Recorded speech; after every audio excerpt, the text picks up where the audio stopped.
परिभवाग्रभीष्टदोहम् कीर्तात्पदं शिव विरञ्जनुतं तरण्यम् वेत्याद्यं प्रणतपालभवाब्धिपोया मृगदये पितमन्वदावत् वन्दे महापुरुषते वन्दे विभातितकरागवनिर्दावात् पीताम्बरादरुणबिम्बफलादरोष्टात् पूर्णेन्दुसुन्दरमुखादरविन्द्रनेत्रात् कृतनाथ किमपि तत्त्वमां न जाने कृतत्वदीयपङ्कजपञ्जरान्ते अद्यैमे विततमानतराजन् प्राणप्रयाणतमये कपिवातपित्त कण्ठावरोदनं विदोत्मनं कुतस्ते नारायणं नमस्कृत्य नरश्चैव नरोत्तमं देवीं सरस्वतीं व्यासं ततो जयमुदीरयेत् अज्ञानान्तरान्धस्य ज्ञानाञ्जनशलाकया चक्षुरुन्मीलितं येन तस्मै श्रीगुरवे नमः। जय जय राधा रमण जय जय नवल किशोर जय गोपी चित चोर जय जय प्रभु माखन चोर। भक्त भक्ति भगवंत गुर बपुर चतुर नाम ये इनके चरण बंदन किए विघ्न नाशत अनेक।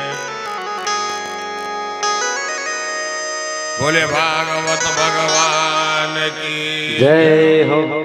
वृंदावन बिहारी लाल की जय हो। उमापति महादेव की जय हो। प्रभतंतन की जय हो। प्रभदेवतन की जय हो। समस्तावाहित मंडल देवी देवताओं की जय हो। जय जय सीताराम जय जय राधे श्याम। राधा माधव की माती कृपा के कारण शिवाजी परिवार में श्रीमद्भागवत सप्ताह ज्ञान चतुर्थ दिवस पर आज भगवान के परम मंगलमय कथाओं का वर्णन होगा और सायंकालीन धूमधाम से भगवान कृष्ण का जन्मोत्सव भी मनाया जाएगा। ऐसे भगवत भक्त अनुरागियों यह मानव शरीर बड़े भाग्य से मिलता। खास और पीछे मातृशक्तियां बहुत हल्ला करती हैं। मैं 2-3 दिन देख रहा हूं। मेरा यही अनुरोध है कि कल भगवत कथा में आप आके भगवत के अपने जीवन को पवित्र करें और आज सायंकालीन बड़े धूमधाम से भगवान का जन्मोत्सव मनाएं। आइए पहले भगवत नाम संकीर्तन करते हुए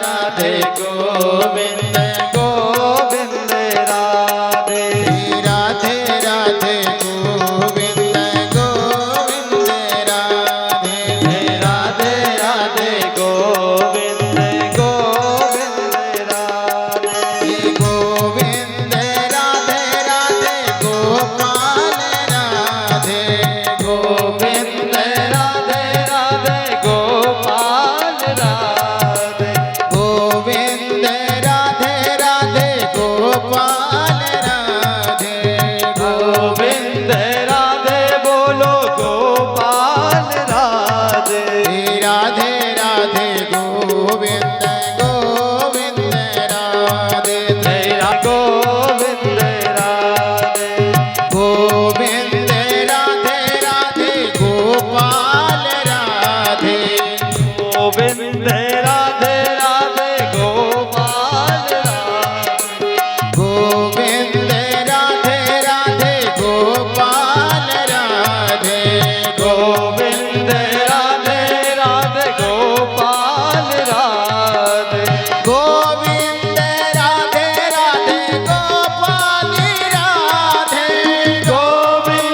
राधे राधे गोपाल राधे गोविंद राधे राधे गोपाल राधे गोविंद राधे राधे गोपाल राधे गोविंद राधे राधे गोपाल राधे राधे राधे गोविंद गोविंद राधे राधे राधे गोविंद गोविंद राधे राधे राधे गोविंद गोविंद राधे गोविंद राधे गोविंद राधे राधे गोपाल राधे गोविंद राधे राधे गोपाल राधे गोविंद राधे राधे गोपाल राधे गोविंद राधे राधे गोपाल राधे गोविंद राधे राधे गोपाल राधे गोविंद राधे राधे गोपाल राधे राधे राधे गोविंद गोविंद राधे राधे राधे गोविंद गोविंद राधे राधे राधे गोविंद गोविंद राधे राधे राधे गोविंद गोविंद राधे राधे राधे गोविंद गोविंद राधे राधे राधे गोविंद गोविंद राधे गोविंद राधे गोविंद राधे गोविंद राधे गोविंद राधे जय हो तम प्रिया तेज ब्रह्मण भूतानां भगवान स्वयं इंदित्यारते कथम दैत्यान भजेत पितमो यथा। महाराज परीक्षित जी सुखदेव जी से अपने शंका का निवारणार्थ करते हैं।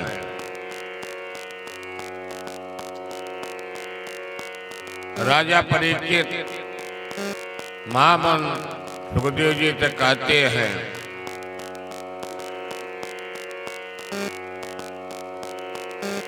भगवान के तो राक्षस पुत्र भी हैं और भगवान के भक्त भी उनके पुत्र हैं, पर भगवान अपने भक्तों को बचाते हैं और राक्षसों को भगवान मारते हैं।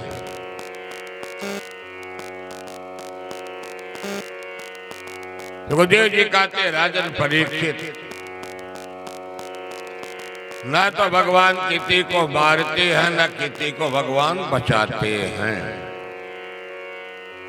यद्यपि जितने भी राक्षस हैं वह भगवान की पूजा सबसे ज्यादा किया करते हैं, भक्ति सबसे ज्यादा किया करते हैं।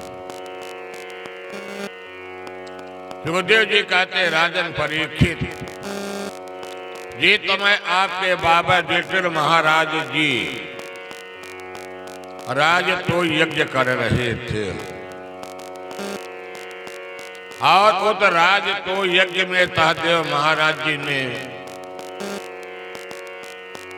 कृष्ण जी को प्रथम पूजा का अधिकार प्रदान किया। समस्त देश देशांतर के आए हुए अतिथिगण राजा सभी भगवान के अग्रभाग पूजा करने के लिए सहमति प्रदान कर देते हैं। और उस सभा में बैठा हुआ शिषपाल वह भगवान का विरोध किया।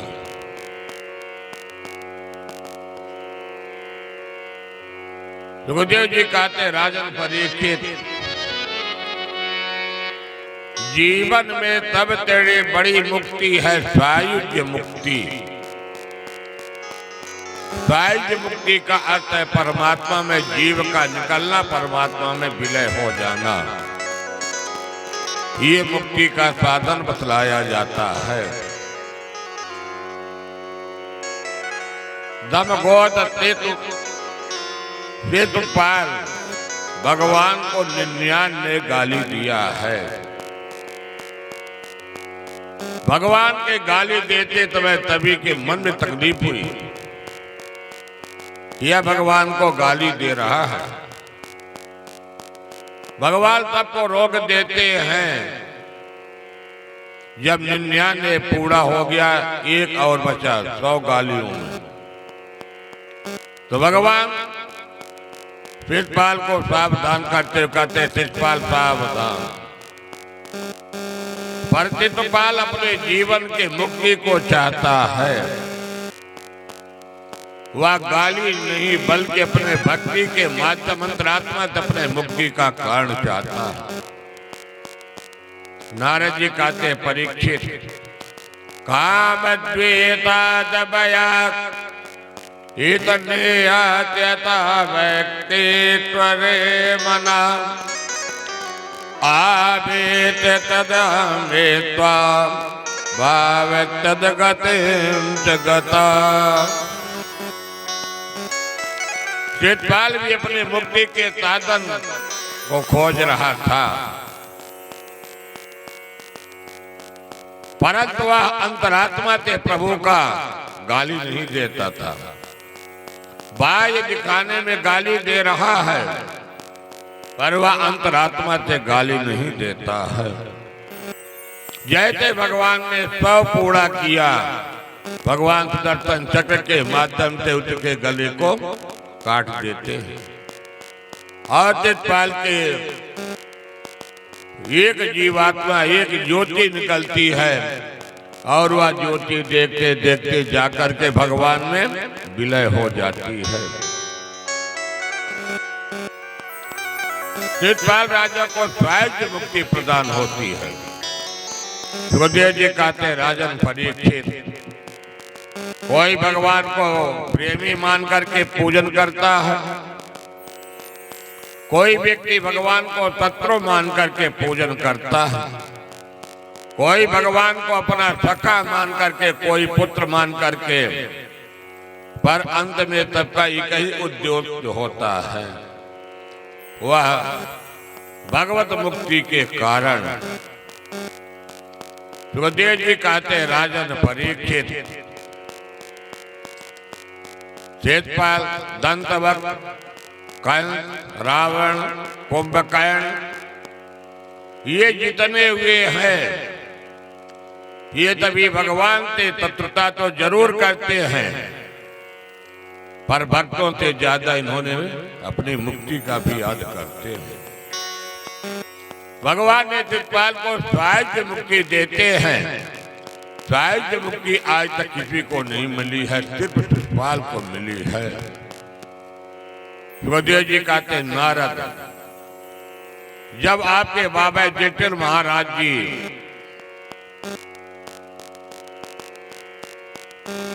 कृष्ण की तत्वता, शिषपाल की तत्वता जन्म से चली आ रही है, और एक जन्म नहीं 13 जन्म से तत्वता हुई है। पहले ये रावण कुंभकर्ण बना, हिरण्यकश्यप हिरण्याक्ष बना,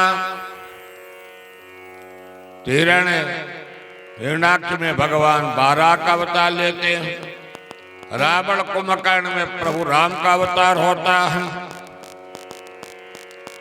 और इस बार जब शिषपाल बनेगा तो भगवान का नरसिंह अवतार प्राकट्य होगा। परीक्षित जी कहते हैं सुखदेव जी थे, हिरण्याक्ष का जो भाई हिरण्यकश्यप था, भगवान उसकी कथा को मैंने सुनना चाहता हूं। सुखदेव जी कहते राजन परीक्षित, अपने भाई के शत्रु से बदला करने के लिए वह हिरण्यकश्यप मंदराचल पर्वत पर तपस्या करने के लिए गया। ब्रह्मा जी की तपस्या किया और ब्रह्मा जी की तपस्या जितने भी राक्षस दैत्य हैं, ये तभी भगवान ब्रह्मा जी की ही तपस्या करते, नारायण की कोई तपस्या नहीं करता। उदित में देवराज इंद्र मौका पाकर के हिरण्यकश्यप की पत्नी का नाम था कयादु, कयादु को कैद करके हिरण्यकश्यप की पत्नी को लेकर के आश्रम में इंद्रलोक जा रहा था। देवत नारद से भेंट हो जाती है। देवत नारद इंद्र को समझाते हैं, इंद्र यह हिरण्यकश्यप की पत्नी यह अपराधी नहीं है। आप इतने राजकुल की मर्यादा को नष्ट करते हुए जो कयादु को आपने बंदी बनाया है, यह आपका उचित नहीं है। देवव्रत नारद ये भी बतलाते हैं कि इसको आप मार भी नहीं सकते, क्योंकि कयादु के गर्भ में भगवान नारायण के परम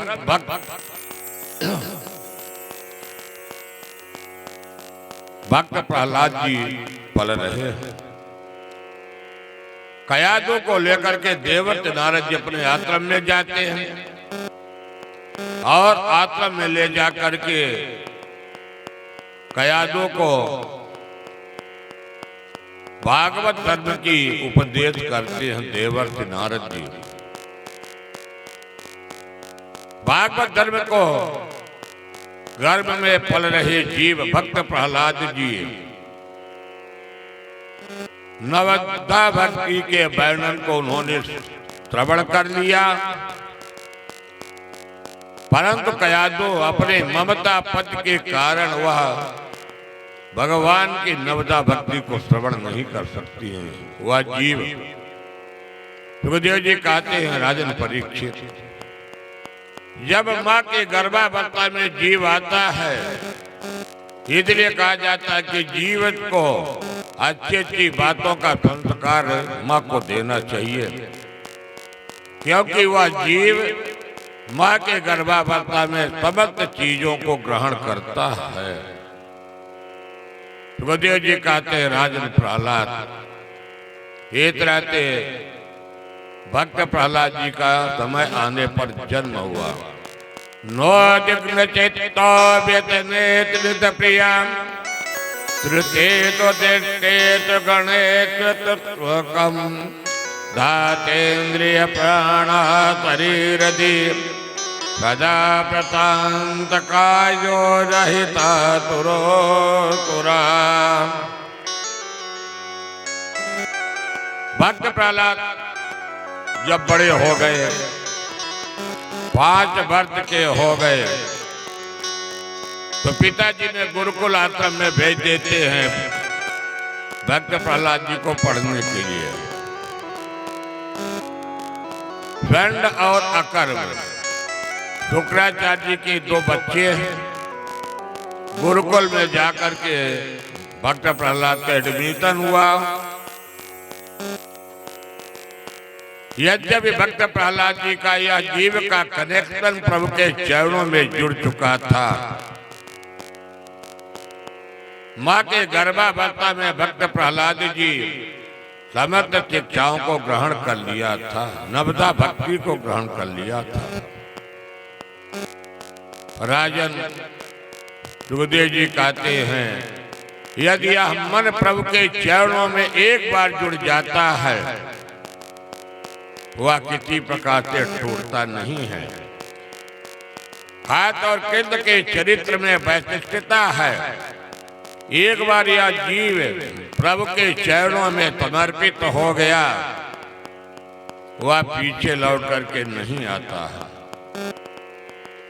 भक्त प्रहलाद जी कुछ दिन बीता, पिताजी आश्रम में गए। भक्त प्रहलाद जी को बुलाए कि बेटा तुमने क्या पाठ पढ़ा, जो गुरुजी ने तुमको पाठ पढ़ाया उस पाठ को सुना दो। भक्त प्रहलाद जी कहते हैं, पिताजी मुझे तो गुरुजी, वर्तमान में गुरुजी ने जो वह के पहले गुरुजी थे उन्होंने मुझे पाठ पढ़ा दिया। तो कहा बेटा सुनाओ। भक्त प्रहलाद जी को गोदी में लिया, मस्तक ठूंगा, आशीर्वाद दिया, कहा बेटा सुनाओ। भक्त प्रहलाद जी नवदा भक्ति की बड़ा सुंदर पाठ सुनाया। श्रवणम कीर्तनम वृतनोत्मरणम पादसेवनम अर्चनम वंदनम दास्यम सांचयात्मनिवेदनम।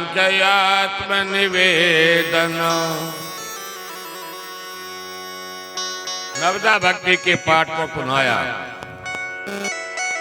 पहला शब्द आता श्रवण। ये पूरा 9 प्रकार के भक्ति है और 9 प्रकार के भक्ति को भगवान देवर्षि नारद जी के